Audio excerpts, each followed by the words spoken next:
Welcome to the Inside Forbes Councils podcast. Each episode shares transformative insights and advice from members of Forbes Councils, a group of invitation-only communities for successful executives and entrepreneurs. This is Inside Forbes Councils. Hey everyone, and welcome to Inside Forbes Councils. I'm your host, Stephen Ganoza. Today on the show, we have 4 Forbes Councils members who are going to discuss their views on innovation, what it means, what happens if you're lagging behind, and how you as a leader in your organization can foster innovation. But first, what is innovation? Sure, it's a word that gets thrown around a lot, so let's start by defining it, and importantly, let's not confuse it with invention. Alex Goryachev, Managing Director of Cisco's Innovation Centers. When I think about innovation, I think it's very important to go and differentiate innovation from invention, right? Certainly, an invention is something that one person can come up with, right? But innovation is all about execution. It's about making things happen. And when I think about that, it really comes down to teams. The most important thing, in my opinion, when it comes down to innovation is having a diverse team of people from diverse backgrounds and diverse roles in the company. I often see efforts where, engineers are innovating with engineers or marketing people innovating with marketing people. To me, that's not necessarily the optimal structure. So what we try to do at Cisco is mix things up and ensure true cross-functional diversity on our innovation teams. And certainly that's my first advice. When it comes down to another advice, I know these are the listeners of Communication Council podcast. It's all about communication, right? If you think about innovation, people are not going to care about it or take action unless they're actually aware of not only about your innovation, but the value that it brings to them. Never underestimate the importance of communicating innovation, not only to your leadership, but to your employees. And maybe the third one is innovation does not happen in the 4 walls of your own building. So building this together with the ecosystem and getting others involved, getting your employees out in the community, and bringing that community into your company is essential to your success. Innovation is not invention. Innovation is about the team and the ideas that you bring together. Sure, innovation may result in invention, and often that takes time. Ron Cogburn, CEO at Exela Technologies.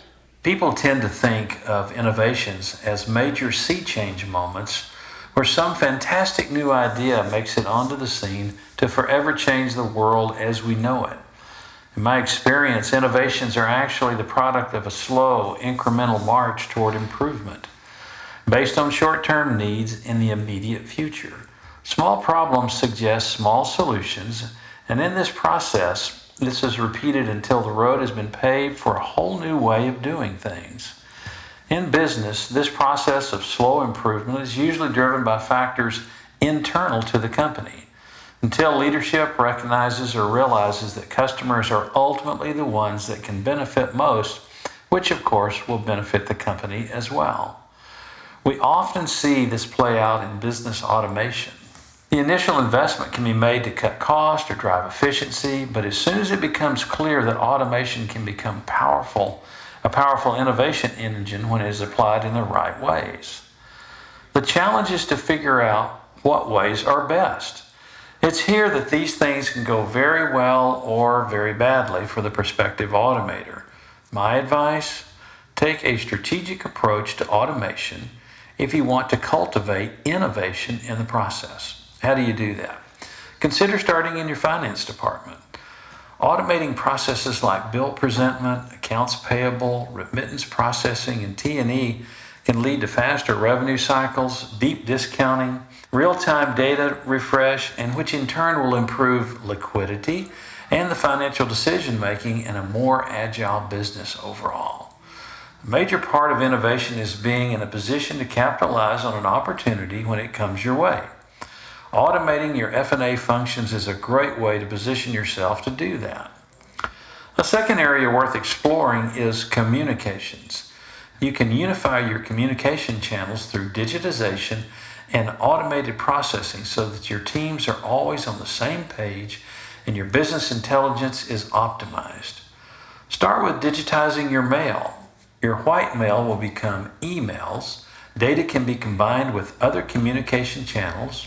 Work streams can be kicked off at a push of a button, and your entire communication universe can be searchable, shareable, and totally secure. But mail digitization is just the beginning.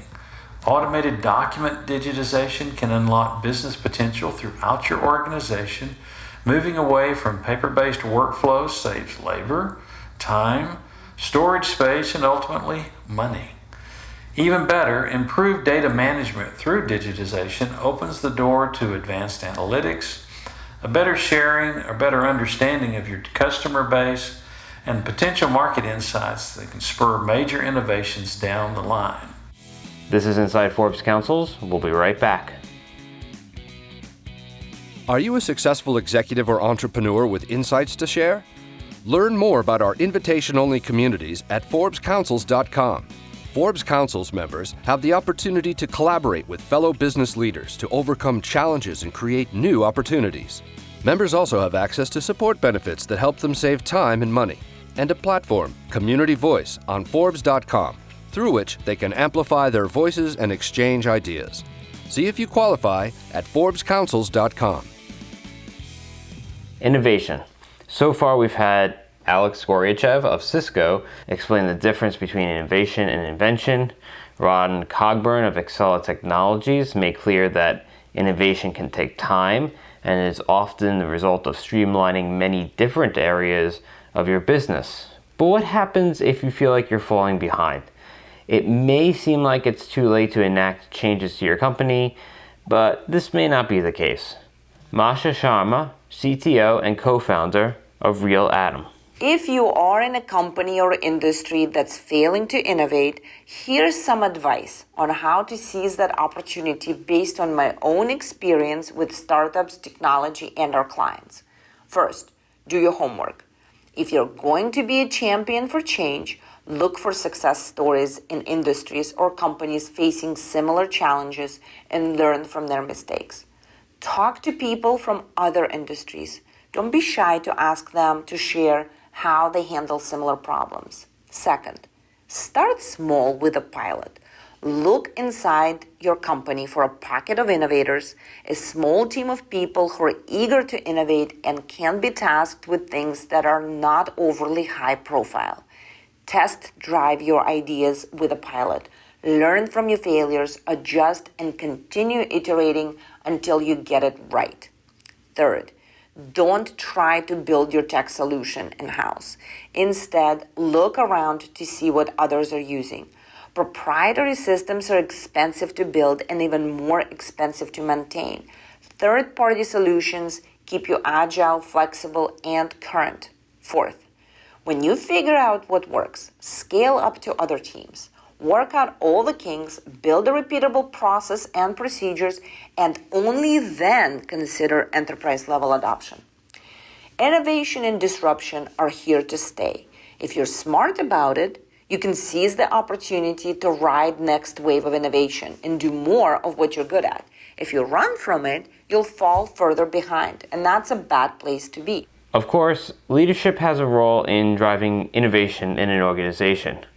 Maureen Metcalf, founder and CEO of the Innovation Leadership Institute, is going to share her list of 7 behaviors to keep in mind as a leader when implementing changes in your company. So as change accelerates, leaders can no longer be on top of everything. We need to focus first on getting the best outcome from the organization above being right. So if you think back to Jim Collins and Good to Great, he talked about humility and tenacity. This is the humility and tenacity part. I have to put the company's interest ahead of my own and focus on getting the right outcome, irrespective of my role in that, as in I'm not going to be the person with all the answers. As a leader, I don't have the right answers. I am more taking on the mind of a scientist. My best qualities include identifying a problem, scoping the problem, developing a hypothesis about how to change it, and conducting experiments. And the experiment part is really critical because as we think back to multiple concurrent changes, I'm now going to have multiple experiments running, each of them impacting each other. So to the extent that we can, realizing that not everything can be an experiment, to the extent practical, piloting smaller changes, looking at how they are impacting one another, and then selecting a course of action and measuring and adjusting regularly is really foundational. The second is it takes courage to make the tough calls and stay the course to accomplish your mission. So again, often that courage comes from, I've done the experiments, I know what is directionally correct, and I'm surrounded by a team of people who are supportive and also willing to tell me when I'm off track. So having trusted advisors gives me much more confidence that the choices I'm making are correct. Again, I'm doing these small experiments and measuring on a regular basis, so I'll have indications when we're off track and mechanisms to course correct, as well as people to help me do that. Third, leaders need to increase the complexity of their thinking. As our world is more interconnected, I now need to understand the interconnections, first, second, and third level impact of decisions I'm making. Experiments help me, and I need to adopt now frameworks that build in this complexity of my thinking so that it is much more repeatable. And an example of that is integral theory framework that helps me align beliefs, actions, culture, and systems. And this is a framework I use on a regular basis with all of my clients to ensure that when we make a change, it is aligned through several different lenses, not only that we're aligning the organization, but that we're aligning our thinking so that we have fewer gaps. Fourth, as a leader, I need to be intellectually curious. And we hear a lot about this. Questions, what do I do? And so if you're listening to this as a podcast, it is likely that you are curious and putting into place mechanisms to continually update how you think. One additional encouragement is to ensure that those things that you are learning come from diverse sources, so that you're not continually reinforcing your biases, but also looking beyond your typical to gather information from alternative sources. So that means, fifth, that we need to be developing ourselves and others. So not only do I seek additional information, but that I am putting it into action. So I'm intellectually curious, I'm dealing with cognitive biases, and now am I taking what I'm hearing, tailoring it to my situation, putting it into practice, and mentoring others to do the same. So do I have learning partners? Do I have people in my work group, either colleagues, bosses, or people who work for me? And are we all talking about the things we're learning and putting them into practice? This is particularly important as we're looking at changes within our ecosystem. Are we ensuring that our thinking and approaches are the latest and that we are doing what's required to stay ahead of our competitors? The sixth is inspiring followers. We know that people are inspired by trustworthiness as one, by humility, being willing to admit mistakes, doing what we say we're going to do, which again seems fairly simple, but in an environment that is changing so rapidly, often we make changes because we learn new information and we don't circle back with people who are anticipating us behaving differently. So one of the keys, I think, to being trustworthy is transparent communication and two-way communication, where we have created an environment where we invite people to challenge us respectfully and appropriately in a business setting. But how do we continue to seek that input from others, both formally from surveys, but more importantly, real time, when people see us doing something that doesn't make sense to them, inviting them to ask the question, for them to be intellectually curious and inquire about what we're doing in a way that supports everyone growing.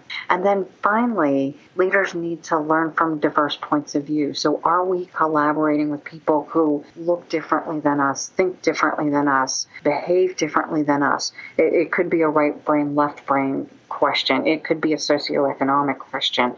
Are we very actively seeking out people who are uncomfortable, whose point of view is different, who disagree with us, pulling from different sources and synthesizing a much broader course of action and stretching our point of view, which can feel really uncomfortable, especially back to the first, that as a leader, we're often taught that we're supposed to be right, and yet we're seeking out people who stretch us in a way that will feel like we are wrong and continually learning. And it really is about taking on that mindset and behavior that I am invited to continually learn, stretch, and grow, and have all of the people who work for and with me do the same, so that we can stay ahead of the changes in our environment and create a sustainable environment for our customers, for our colleagues, for our stakeholders and stockholders who count on us to deliver on our commitment. So there is certainly no magic bullet to any of this.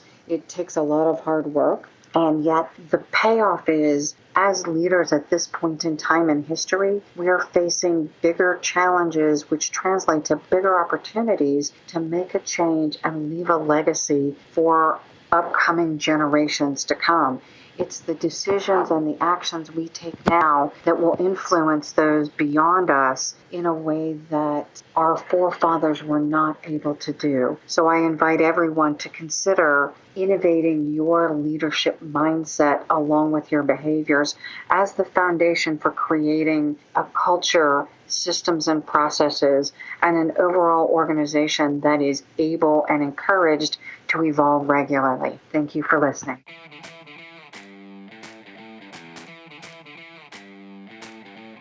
I'd like to thank all of our guests for their time and for some great insights on innovation, tips on how to ensure that you don't miss the boat on some new technologies, and how to effectively lead an organization toward a place where innovation is natural. To stay on top of your industry, it is crucial to not only use all of the resources at your disposal, but to also stay informed about new innovations that can benefit your business. That's all we have for today, and as always, thank you for listening. We'll see you on the next episode. This has been Inside Forbes Councils. Please be sure to subscribe to us on iTunes, Spotify, or wherever you get your podcasts. If you're a member of the Forbes Councils and would like to participate in our podcast series, please email your member concierge. If you're interested in joining a Forbes Council, learn more at forbescouncils.com.